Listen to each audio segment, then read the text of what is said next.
Hey, in this video I want to show you how to set up Apicurio, a schema registry with EventCatalog. Sync your schemas, your Avro, JSON schemas, async API schemas, Open API schemas, any schemas from that registry straight into your documentation tool. So let's get started.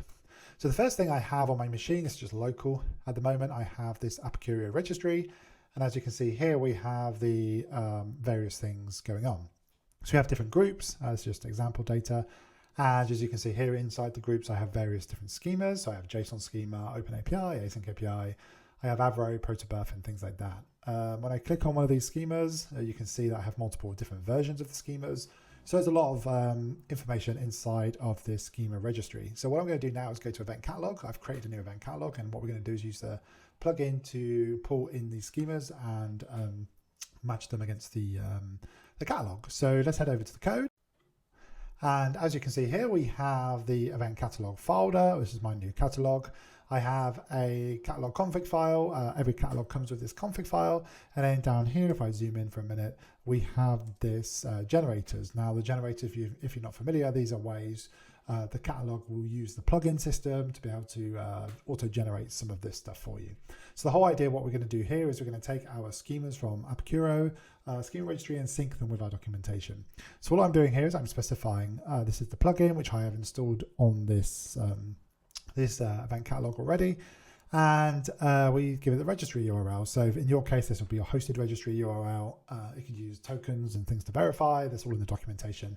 In this case, I just have the particular one, which is on my machine. We are specifying that it's going to include all versions. This is optional. So when we pull schemas and sync them to catalog, we can actually kind of traverse through the old versions and actually also pull the old versions of the schemas in. I'll show you why you might want to do that later in the video. We are specifying a domain. This is optional, but what we're doing here is we're saying we got an order service and it's sending and receiving some messages, and we have a HR department. And all we're doing here is we're saying the order service is sending these events and we're prefixing them with this. Now, this here is a particular selector. We have prefix, suffix, exact matching and things like that to give you more flexibility. But all I'm saying here, going back to basics, is we are sending the events with the prefix name of this, and we are receiving events with the prefix name of this. This tells EventCatalog that the order service is sending these events and receiving these events. Now, what EventCatalog will do is go pull these schemas and assign them to these events and keep the schemas in sync with your documentation of your events, which is super important. We also have a HR department as an example. We have this on version 1, and we're saying it sends this exact event. This is the exact naming convention that we see in the schema registry, right? And you can keep going. You can map things, produce things, consume things, but I'll keep the example simple for now. So what I'm going to do now is actually run the terminal. What we're going to do now is run the command npm run generate. What this will do is it's going to go through all of our schemas, okay? And it's going to go to our registry and it's going to map them into our catalog. Now, what that looks like is this. We have a domains folder because we specified a domain, which is optional. So we go inside there, we have the orders domain, and we have services. The services that we have are the HR department and the order service, which is what we created. Now, if we go inside the order service, we can see that we have a bunch of events. These events have matched this particular pattern. And if we go inside the index file, we can send it sends and receives these particular JSON payloads and these events, okay? Avro schemas, Protobuf schemas. If you go to the HR department, we can see that it's got the benefits JSON. And so we have, here is the event that's been generated. We have the event payload itself, the schema that's in sync, and we also have different versions of this event. So what I'm going to do now is we're going to run the catalog. So let me quickly do this. I do this by running npm run dev. This will start the catalog on the port, and then what we're going to do is go over to the website and have a look at what has been generated. Cool, so this is the event catalog that's been generated. You can see we have 1 domain, 2 services, and 10 messages. So if I go into the docs themselves, we start to see some things that have been automated for us. On the orders on the left, we have the domain, and as you can see here, this is everything inside of that particular domain, which we specify 2 services, the HR department and the order service. If I click on the HR department, we can actually see this documentation has been generated for us. We can also see the architecture diagram here, right? And we can see this is sending these messages and receiving no messages at the moment because we didn't configure that. If I go to the visualizer and open this up, we can see that things have started to be visualized. We can see that the event, this order service is receiving these events and sending these events.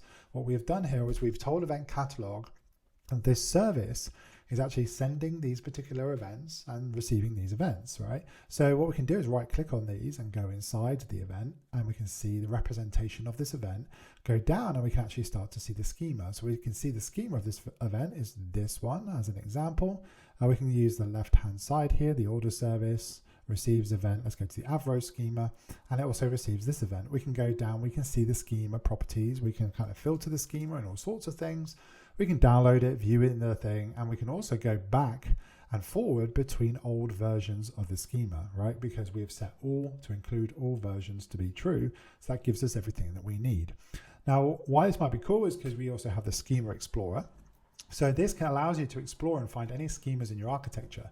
So if you think of, you've got schemas in the Apicurio registry, you can actually pull these in and start filtering things. Okay, we're only interested in Avro schemas that match a particular search parameter. If I click on these, we can see here we got the Avro schema, the latest version, but we can go back in time and look at previous versions. We can do diffs if there are diffs. In my demo, I don't have any.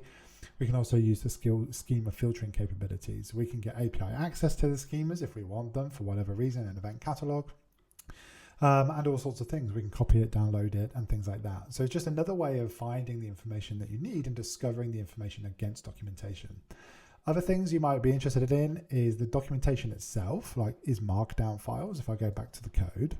So what happens here is now we've set this up, your schema registry will always be in sync with this, and you can add and remove things as time goes on, and it will update your docs.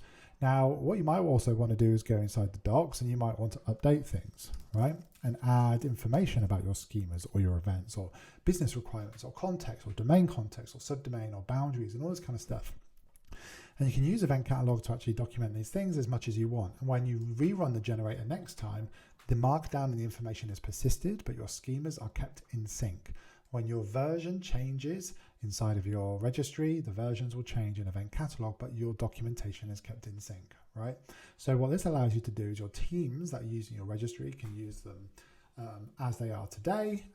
They can change them and things like this, and your single source of truth for documentation is EventCatalog, could be EventCatalog, which allows you to add some docs and ubiquitous language, domains and services, all sorts of things into your architecture documentation. So really, really cool synergy here, and people are doing this with other tools and things like that to keep schemas in sync. Now, there's also another use case which you might be interested in with EventCatalog. So what I'm going to do is delete this, delete the domain for now, and restart what we have.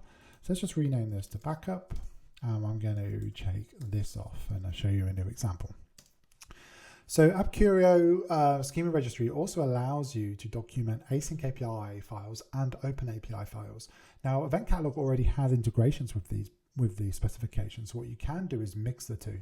So I'll give you an example. I have the EventCatalog Apicurio plugin, and then we are doing exactly the same thing. This time I'm saying the order service, I'm going to define it as version 1. This resource is version 1 in our organization. But this time it's actually a specification. The specification is an open API spec, and the artifact ID is this. So what I'm telling EventCatalog here is, hey, for this service, I want to use the specification to document this particular service. It's going to go to this artifact, and then it's going to run this particular generator. So this plugin is calling other plugins. What will happen here is it will use the OpenAPI plugin and the Async API plugin down here to document your particular resources. You can specify the version, it's optional. You can say latest to always get the latest and document that, and EventCatalog will document the versions for you. Or you can specify a particular version of your specification that you want to document. So, with all that said, let's have a look at exactly how this works. So if I go to the new terminal now, and I'm going to run npm run generate again. And what's going to happen now is actually going to call the plugins, as you can see here, the plugins that have been called. And if I close that, what you can see here is we got the domain, the service, the two services. We have the async API file there. We have the open API file. The open API file is very basic in this example, but it has a query message associated to it. Our async API file is very basic, and we have an event associated to it. So what happens now is when I run npm run dev, so let's start the catalog and see how this has changed. So we run this again, and let's head back to the event catalog in the browser. Cool, so in this case, we have the domain, the services and messages, but this time slightly different. We have the orders domain, there's other domain, and we can click on the orders domain. And you can see here we have specifications that are associated to the domain. So we can click on this Open API spec and we can see it in the browser, we can click on it and do things. We've also parsed the Open API spec and actually decided we got query messages coming in. We have events or commands, whatever it is you want to. We have the other service here that is also sending these events into the service here, right? So what we can see here now on the overview of the domain is that we have all these things happening. We've got two particular services that are generated from the specifications themselves, because Apicurio can hold async API, Open API specs, and we can use them to generate event catalog information.